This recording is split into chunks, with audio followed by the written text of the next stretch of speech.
Shalom Yaken Lovers. Selamat datang kembali di Yaken Podcast and Channel, ruang ngobrol berisi, bukan basa-basi. Oke, kembali lagi dengan saya, Adit. Pada kesempatan kali ini kita akan sama-sama belajar dari sebuah percakapan, terutama yang relevan dengan kehidupan kita, yakni kita yang bertumbuh dan juga hidup di tanah yang kaya seperti di Nusa Tenggara Timur ini. Oke, Yaken Lovers, hari ini kita akan membahas sebuah tema yang sangat dekat dengan identitas kita. Namun, seringkali kita itu luput dan tidak serius memperhatikan hal ini, yaitu tentang gereja dan kampus yang mencintai budaya, iman yang hidup dalam kearifan lokal. Oke, kita tahu bahwa budaya itu bukan hanya sekedar tarian, kemudian kain dan juga ritual adat. Budaya itu juga merupakan bagaimana kita berelasi dan juga memaknai Tuhan dalam keseharian kita. Dalam konteks ini, gereja dan kampus memiliki peran strategis. Tema ini juga sejalan dengan semangat Asta Protas Kemenak RI, khususnya yaitu terkait dengan meningkatkan kerukunan dan cinta manusia, meningkatkan pendidikan yang unggul, ramah, dan integritas, serta penguatan nilai keagamaan dan kontekstual dan mumpuni. Oke, untuk itu hari ini kita telah menghadirkan seorang sosok yang memang konsisten dalam menjembatani iman, pendidikan, dan budaya. Seorang pendeta sekaligus budayawan yang telah lama bergumul dalam isu tentang pendidikan, agama, dan juga tentang iman. Oke, mari kita sambut narasumber kita, Bapak Pendeta Hengki Abineno MPDK. Selamat pagi, Bapak. Pagi, selamat. Oke, apa kabar Bapak? Kabar baik? Sehat-sehat. Oke, sehat, puji Tuhan. Oke, jadi terima kasih Bapak Pendeta sudah meluangkan waktu untuk bersama-sama dengan kita di dalam YKN Podcast dan Channel hari ini. Oke, Bapak, kita langsung saja ke sesi pertanyaan.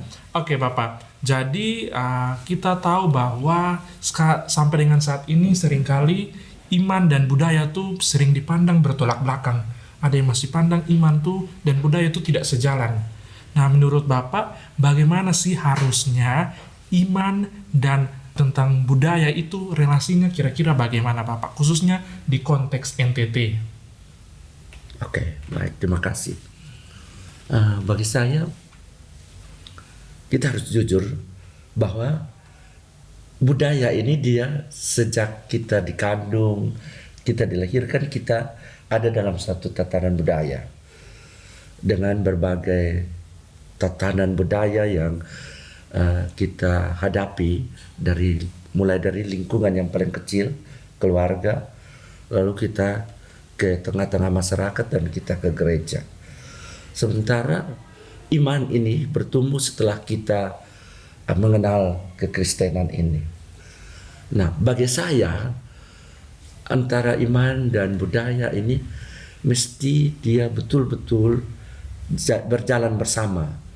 Jadi tidak melihat bahwa budaya itu barang kafir, ya. Tapi itu anugerah Tuhan yang Tuhan berikan kepada setiap orang, ya. Itu sebagai sesuatu yang luar biasa. Dan bagi saya budaya yang Tuhan anugerahkan kepada kita, kita mesti belajar untuk mencintai budaya kita, seperti budaya etika menghargai yang dewasa. Ketika berjalan melewati orang yang lebih dewasa, kita sedikit menunduk. Memang ini bukan dibuat-buat, tapi kita bertumbuh dari tatanan budaya seperti itu. Ya, kadang-kadang mungkin karena dengan teknologi dan dunia yang cukup maju, kadang-kadang kita melupakan hal-hal yang simpel dan sederhana. Padahal itu sebenarnya bagian dari diri kita. Atau budaya makan sirip pinang. Ya, memang tidak semua daerah makan sirip pinang, tapi ini semacam penghormatan kepada tamu. Walaupun tamu itu tidak menikmatinya, tapi dia mengambil saja. Bagi saya itu tuan rumah yang menyajikan sudah bersyukur, dan dia mengatakan bahwa tamu ini diterima dengan sukacita dan dia merasa at home di tempat di mana dia berada. Oke, baik, terima kasih Bapak. Jadi memang iman dan budaya itu memang harus sejalan, karena memang iman dan budaya itu harus sama-sama bertumbuh.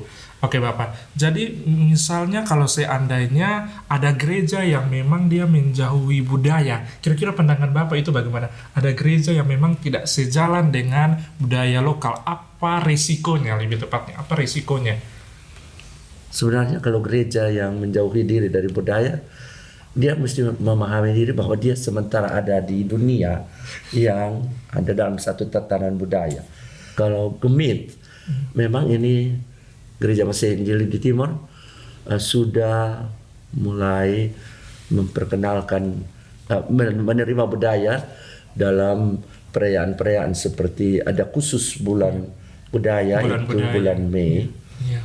Ya, memang ada pro dan kontra ketika ada liturgi, ada tarian, ada tutur adat, ada upacara-upacara tertentu yang dimasukkan dalam liturgi. Ini mungkin juga perlu ada semacam selektif. Kita masih menyeleksi hal seperti ini, kira-kira dia ada pada posisi apa. Jadi tidak semua diboyong masuk ke dalam yang nantinya membuat iman kita sebenarnya ya abu-abu, tidak jelas. Nah, ini sejak dari kepemimpinan pendeta Eben Wan Timo itu sebenarnya kita kuat pada waktu itu bagaimana gereja menerima budaya sebagai anugerah Tuhan ya. Ya sebenarnya ketika kita belajar menerima budaya, kita sementara membangun altar kesetiaan kepada Tuhan di masa depan generasi kita. Oke, baik Bapak, terima kasih banyak. Jadi memang gereja itu tidak bisa dipisahkan dari budaya. Karena memang kalau kita hidup di dunia ini kita sudah termasuk dalam suatu budaya yang ada, susunan yang ada. Oke, baik Bapak. Selanjutnya, sebagai seorang pendeta dan budayawan, bagaimana praktik nyata gereja yang mencintai dan melestarikan budaya tanpa kehilangan kemurnian iman? Kira-kira bagaimana pandangan Bapak terkait hal itu dan bagaimana praktik nyata gereja yang mungkin bisa Bapak bagikan untuk kita semua? Ya, itu sudah, ya sebenarnya gereja sudah cukup lama mempraktikkan hal-hal yang sebenarnya dipertahankan dengan baik di tengah-tengah pergumulan pelayanan dalam bentuk percakapan-percakapan pastoral, pendekatan-pendekatan ketika ada masalah-masalah di tengah-tengah jemaat, seperti matek okok bagi orang Timor sebelum berbicara. Jadi memberi tempat siri sebagai tanda permisi atau menghormati orang yang bersalah atau orang yang punya soal.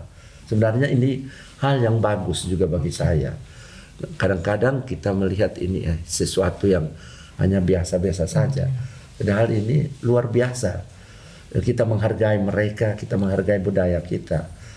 Nah, ini gereja mesti melihat ini bukan hal yang sepele. Oke, baik Bapak. Jadi apakah Bapak pernah melihat perubahan sikap gereja terhadap budaya dalam beberapa tahun terakhir ini? Kira-kira pandangan Bapak terkait perubahan sikap gereja terhadap budaya itu bagaimana dalam beberapa waktu terakhir ini? Ya mungkin sikap gereja terhadap budaya ya bukan sikap yang frontal ya, bukan ini salah, tapi bagaimana gereja masuk untuk menginjili ya sesuatu yang tidak pas dengan pemberitaan. Tapi gereja tidak skeptis terhadap budaya. Ya. Jadi memang gereja dan budaya itu sekali lagi tidak dapat dipisahkan, harus selalu bersamaan antara gereja dan budaya. Oke, baik Bapak. Kalau ada unsur-unsur yang dimasukkan di dalam liturgi dan acara-acara gereja, sebenarnya gereja cukup beradaptasi, dengan budaya yang ada. Iya, memang Bapak, seperti yang Bapak sampaikan tadi, kalau memang kami di Gemit untuk beberapa waktu juga, waktu pas bulan budaya, itu memang ada kami menampilkan kayak tarian-tarian, kemudian setelah selesai ibadah pun kami juga misalnya ada tarian ataupun ada hal-hal lain yang berkaitan dengan budaya yang memang diangkat. Memang gereja dan budaya itu tidak dapat dipisahkan. Memang agak sedikit sulit, ada tarian-tarian yang ya anak-anak muda sekarang lebih senang dengan tarian-tarian yang gayanya kontemporer. Sementara generasi tua sangat bertolak belakang dengan gerakan-gerakan seperti itu. Nah, kita berharap bahwa IAKN sudah ada fakultas seni, dan tidak hanya untuk seni kontemporer, tapi seni tradisi mesti dibangun di kampus ini. Ya, bagaimana mereka menghargai motif-motif daerah kita, ya mungkin ada semacam lomba atau apa, lalu mereka sendiri tahu motif yang mereka pakai ini namanya apa. Kalau dia orang timur, dia tahu persis motif ini motif apa. Dia Alor, dia harus tahu motif ini motif apa. Jangan hanya kita pakai, tapi ketika kita ditanya ini motif apa, kita tidak tahu. Mungkin atau tari atau tutur adat. Tutur adat, ya memang tutur adat seperti Natoni, Basan dan lain-lain ini mungkin kalau ada ketika mau digelar dan ada suku lain yang tidak tahu bahasa daerah, tapi mesti ada yang translator, menerjemahkannya, sehingga mereka tidak salah tafsir. Ya. Oke, baik Bapak, terima kasih banyak. Oke, selanjutnya apa yang bisa dilakukan kampus agar budaya tidak hanya menjadi simbol, tetapi juga menjadi nilai hidup? Ya mungkin saya sarankan ada mata kuliah khusus untuk budaya-budaya tradisi yang hampir punah. Oke, memang ya. Yang hampir punah. Iya, karena memang anak-anak zaman sekarang ini memang kalau terkait dengan budaya itu tidak semua tahu. Apalagi misalnya kayak tarian ataupun musik-musik. Musik-musik daerah itu memang anak-anak zaman sekarang itu seperti Gen Z yang mereka bilang sekarang itu banyak yang tidak tahu. Maka itu perlu adanya seperti mata kuliah ataupun hal-hal lain ya Bapak. Tapi juga penting di mata kuliah itu ada mata kuliah khusus bahasa daerah. Bahasa daerah. Bahasa daerah. Cara menyapa. Ya, kita senang karena beberapa tempat yang ada di Kota Kupang seperti di Patung Burung itu ada sapaan Wisneno Nokankit. Ini luar biasa. Mungkin di tempat-tempat yang lain juga. Lalu di kampus ini juga mungkin perlu juga budaya ketimuran kita, etika berpakaian. Ke kampus ini kadang-kadang orang melihat ini kampusnya ada Institut Agama Kristen Negeri Kupang. Tapi kadang-kadang orang berpikir, ini Institut Agama Kristen kok gayanya seperti ini. Nah ini mungkin ini menyangkut dengan budaya dan etika kita berpakaian. Penting sekali. Penting sekali.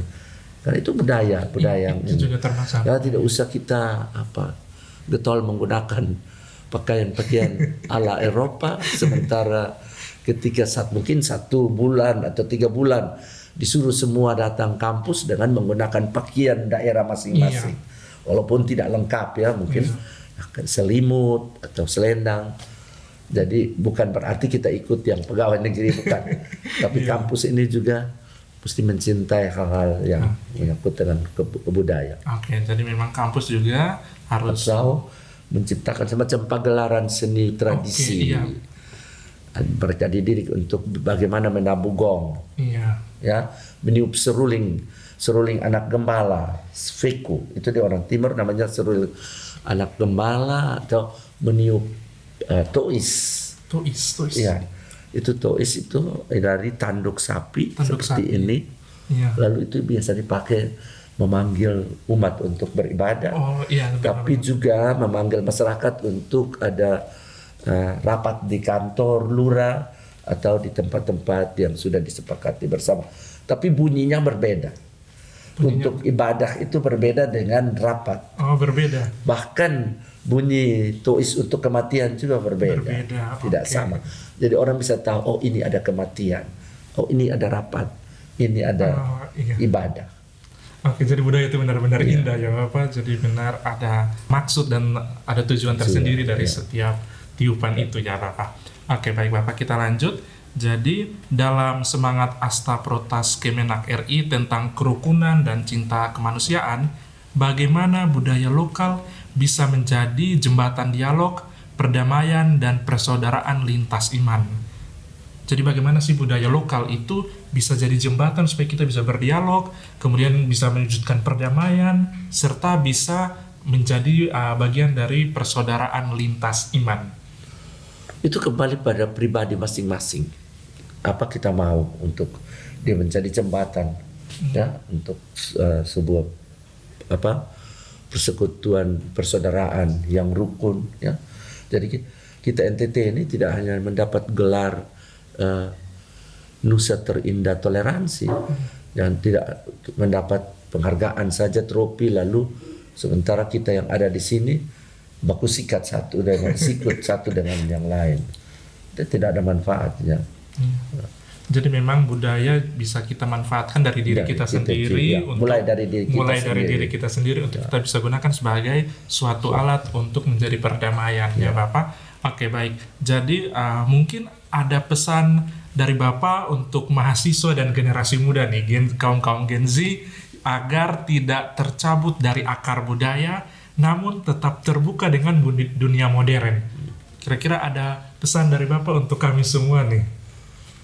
Yang pertama, IAKN punya moto, tinggi iman, tinggi pengetahuan, tinggi pengabdian. Saya mau tambah, mencintai budaya, tapi cuma selamat datang teknologi. Oke. Ya.